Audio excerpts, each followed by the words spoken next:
Good afternoon. मैं आप लोगों को आज हेलो एल्केन्स के बारे में पढ़ाऊंगी। आज मैं पहली बार तुमको वीडियो के माध्यम से पढ़ा रही हूँ और ये अच्छा लगेगा आप लोगों को, तो आप लोग मेरे उत्साह हेतु इसको लाइक करिएगा, शेयर करिएगा और सब्सक्राइब करिएगा। तो हो सकता मैं कुछ समय बाद और अच्छा प्रेजेंटेशन दे सकूं। तो मैं आप लोगों को हेलो एल्केन्स बता रही हूँ। तो हेलो एल्केन्स क्या है? हाइड्रोकार्बनों को अन्य सभी यौगिकों का पितृ यौगिक माना जाता है। पितृ यौगिक का मतलब आप जानते हैं कि जो मूल में होते हैं यौगिक, उन्हें पितृ यौगिक कहा जाता है। कार्बनिक यौगिकों की विभिन्न श्रेणियों के यौगिकों को हाइड्रोकार्बन में उपस्थित एक या अधिक हाइड्रोजन परमाणुओं अथवा समूहों द्वारा प्रतिस्थापित कर प्राप्त किया जा सकता है। कार्बनिक यौगिकों की विभिन्न श्रेणियों के यौगिकों को हाइड्रोकार्बन में उपस्थित एक या अधिक हाइड्रोजन परमाणुओं अथवा समूहों द्वारा प्रतिस्थापित कर प्राप्त किया जा सकता है। तो हाइड्रोकार्बन की विभिन्न श्रेणियां हैं। तो विभिन्न श्रेणियों में आप अल्कोहल, ईथर, कार्बोक्सिलिक अम्ल, कई श्रेणियां हैं।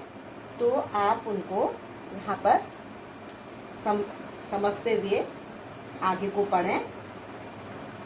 जैसे संतृप्त एलिफेटिक हाइड्रोकार्बनों में उपस्थित एक हाइड्रोजन परमाणु को एक हैलोजन परमाणु द्वारा प्रतिस्थापित करने पर हेलो एल्केन्स प्राप्त होते हैं। तो आप बच्चों यहाँ पर एक संतृप्त एलिफेटिक हाइड्रोकार्बन RH से जिसको दिखाया गया है, R यहाँ पर एल्किल समूह है और H, तो ये संतृप्त एलिफेटिक हाइड्रोकार्बन है। ये R मीन एल्किल समूह और H हाइड्रोकार्बन से है। तो यहाँ पर देखिए कि हाइड्रोकार्बनों में उपस्थित एक हाइड्रोजन परमाणु को एक हैलोजन परमाणु द्वारा प्रतिस्थापित करने पर हेलो एल्केन्स प्राप्त होते हैं। तो यहाँ पर देखिए आप, ये हाइड्रोजन है, इस हाइड्रोजन को इस एल्केन ने क्या किया है, हटा दिया और वो R से जुड़ गया, तो RH प्राप्त हुआ। तो इसी तरह से हम कई एल्केन्स प्राप्त कर सकते हैं। ये alkanes mono alkane, di alkane, tri alkane, tetra alkane और ऐसे ही हम बहु हेलो एल्केन्स के रूप में हम इनको प्राप्त करते हैं।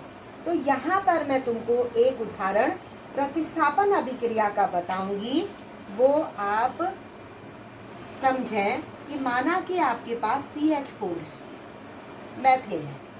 मैथेन जब किसके साथ रासायनिक अभिक्रिया करता है, किसी हैलोजन के साथ अभिक्रिया करता है, तो यहाँ पर क्या बनेगा, ये बनेगा CH3Cl और हमें हाइड्रोजन क्लोराइड, ये देखो एक हाइड्रोजन इसमें से हटेगा और Cl के साथ संयुक्त होगा, तो यहाँ पर HCl और जो बचा हुआ यौगिक है वो CH3Cl। तो इसको हम कह देंगे यहाँ पर क्लोरोमेथेन। इसको क्या कहेंगे, क्लोरोमेथेन। अब ये क्लोरोमेथेन प्राप्त हुआ। अब इसको लीजिए आप, क्लोरोमेथेन CH3Cl, ये फिर किसी हैलोजन के साथ अभिक्रिया करके यहाँ पर बनाएगा CH2Cl2 और HCl, ये HCl प्राप्त होगा। तो इसको कह देंगे हम डाइक्लोरोमेथेन, इसको कह देंगे डाइक्लोरोमेथेन। अब डाइक्लोरोमेथेन बना। डाइक्लोरोमेथेन बनने के बाद CH2Cl2 ये बना, तो इसको फिर से किसी एल्केन के साथ, किसी हैलोजन के साथ अभिक्रिया कराई, तो ये बनेगा CHCl3 और HCl, ये HCl बना। तो यहाँ पर इसको कह देंगे ट्राइक्लोरोमेथेन। क्या कह देंगे इसको? ट्राइक्लोरोमेथेन। अब ट्राइक्लोरोमेथेन CHCl3 ने फिर किसी हैलोजन के साथ अभिक्रिया करी तो यहाँ पर बन जाएगा CCl4 प्लस HCl। तो ये बना कार्बन टेट्राक्लोराइड। इसको टेट्राक्लोरोमेथेन कहते हैं। क्लोरोमेथेन, डाइक्लोरोमेथेन, ट्राइक्लोरोमेथेन और टेट्राक्लोरोमेथेन। तो ये हमको क्या प्राप्त हुए? ये 4 हमको हेलो एल्केन्स प्राप्त हुए।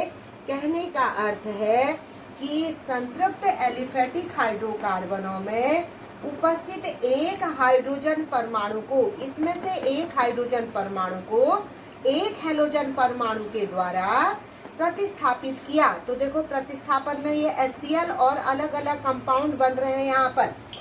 यहाँ पर अलग अलग कंपाउंड बन रहे, क्लोरोमेथेन और डाइक्लोरोमेथेन, ट्राइक्लोरोमेथेन, टेट्राक्लोरोमेथेन। तो ये सभी हेलो एल्केन है। यहाँ पर RH है संतृप्त एलिफेटिक हाइड्रोकार्बन। तो तुमने कार्बनिक यौगिक जो है, एक प्रकार है एलिफेटिक हाइड्रोकार्बन और दूसरा एरोमेटिक हाइड्रोकार्बन होते हैं। तो यहाँ आज मैंने तुमको प्रतिस्थापन अभिक्रिया का एक बहुत सरल उदाहरण बताया जिससे कि हमें हेलो एल्केन्स प्राप्त होते हैं।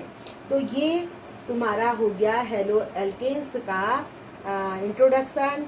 अब यहाँ पर बच्चों जो CH3Cl है, CH3Cl को हम मोनो हेलो एल्केन कहते हैं। ऐसे ही डाइक्लोरोमेथेन को डाई हेलो एल्केन कहते हैं। और इसको क्लोरोफार्म है ये CHCl3, इसका सूत्र है, इसको कह देते हैं ट्राई हेलो एल्केन। और CCl4 कार्बन टेट्राक्लोराइड, इसको कह देते हैं हम tetra halo alkane. Thank you.